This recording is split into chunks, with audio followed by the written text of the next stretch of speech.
Chào bạn, chúc mừng Tết Nguyên đán Tấn Tài Tấn Lộ. Có một khán giả có bí mình nói về culture cringe. Thực ra mình là lần đầu tiên nghe thấy từ ngữ này. Sau khi tra Google mới phát hiện trong tiếng Việt đó là phiên dịch thành mặc cảm văn hóa. Đó là một khái niệm do nhà phê bình xã hội của nước Úc Angel Phillips đưa ra vào những năm 1950. Mình cũng đặc biệt đi đọc bài văn của ông ấy. Hóa ra trong nước Úc có cảm thấy tác phẩm văn học của chính mình là không bằng với nước Anh, luôn luôn mô phỏng văn phong hay phong cách của tác phẩm nước Anh một cách vô ý thức. Mặc kệ văn hóa của nước Úc và nước Anh là có nhiều điều khác biệt, dù đều là nói tiếng Anh, cho nên tạo cảm giác bất hòa trong tác phẩm. Nói đơn giản là cảm thấy tự ti với văn hóa của chính mình. Mình không chắc khi khán giả đó có bí mình, cụ thể là hy vọng mình nói về sự tự ti với mặt nào. Dù sao theo lý thuyết vốn có của Angel Phillips, culture cringe mặc cảm văn hóa là chuyên môn chỉ cảm giác tự ti với sản phẩm văn hóa nói riêng mà không phải là chỉ toàn văn hóa nói chung.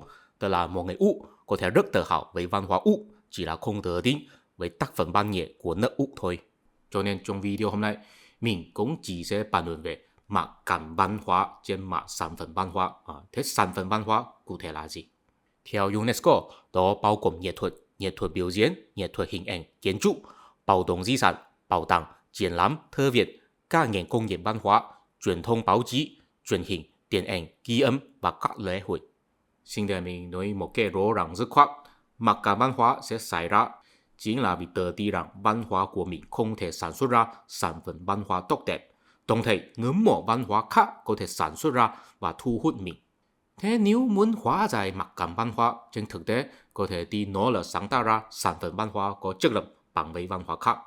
Trên tâm lý thì phải dừng ngưỡng mộ văn hóa khác nữa, có thể bảo cho mình rằng sản phẩm văn hóa không quan trọng. Có lẽ đối với nhiều người Việt Nam, việc phát triển sản nghiệp văn hóa là một chuyện rất quan trọng. Nhưng mà ở Malaysia thì không phải là như vậy. Người Malaysia ta làm quen với luôn luôn coi phim nước ngoài và nghe ca khúc nước ngoài rồi. Cho nên nếu có nhiều người Việt Nam có mặc cảm văn hóa, mình thì là rất khó có thể thông cảm. Ở Đông Nam Á, có quốc gia nào có sản nghiệp văn hóa tốt, đều là coi phim và nghe ca khúc nước ngoài mà. Có lẽ Thái Lan là lẻ ngoài, tại vì có nhiều ngôi sao Thái Lan có thể nổi tiếng đến nước ngoài. Ví dụ ở Đài Loan cũng có nhiều người thích coi phim Thái Lan. Dù sao, bây giờ mình giả định rằng có khán giả có ý mình nói về mặc cảm văn hóa là hy vọng mình cũng có thể bàn luận rằng nên làm thế nào để phát triển sản nghiệp văn hóa thì mình phải chuyển sang nghiên cứu ví dụ thành công nhất. Đó tất nhiên là làng sống Hàn Quốc. Các bạn có biết cuốn sách này không? Sự ra đời của làng sống Hàn Quốc, một quốc gia đang chinh phục thế giới thông qua văn hóa đại chúng như thế nào? Mình thấy cuốn sách này rất bổ ích. Sách này thực sự làm mình hiểu biết văn hóa Hàn Quốc một cách sâu sắc hơn hẳn. Tác giả là Uni Home, bà ấy năm nay 51 tuổi, vốn là sinh ra ở nước Mỹ, nhưng đến 12 tuổi thì quay trở về Hàn Quốc, cho nên bà ấy có cơ hội là sinh sống trong văn hóa Hàn Quốc, nhưng đồng thời có thể quan sát Hàn Quốc như một người bên ngoài, có phát hiện nhiều thứ độc đáo của Hàn Quốc. Nhưng mà đối với bà ấy, đa số những thứ độc đáo là điều kỳ lạ. Theo bà ấy, thực ra làng sống Hàn Quốc là bắt đầu từ chính sách văn hóa của Hàn Quốc vào năm 1998. Khi đó vì khủng hoảng tài chính châu Á 1997, Hàn Quốc có nhiều nợ rất nhiều với IMF. Vì muốn trả hết nợ theo thời hạn, nhà nước quyết định phát triển công nghiệp mới. Khi đó họ chính là lựa chọn phát triển công nghiệp giải trí.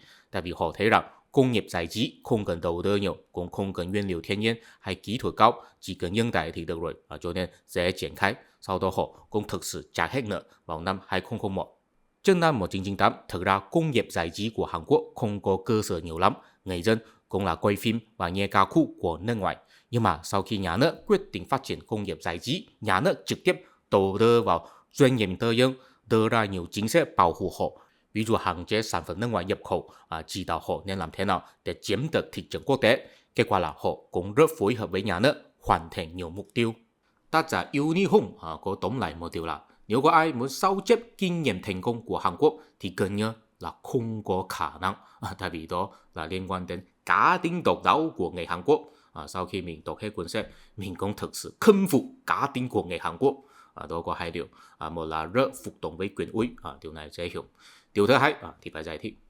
Đó là nỗi hận trong văn hóa Hàn Quốc có ý nghĩa độc đáo. Nếu để mình sẽ phiên dịch thành nỗi hận ông trời hay nỗi hận số phận. Mẹ của bà ấy từng có giải thích như sau. Khi những điều buồn bất ngờ xảy ra mà không phải do ý muốn của bạn mà là do số phận, và kéo dài qua một khoảng thời gian dài, đó sẽ tạo nên nỗi hận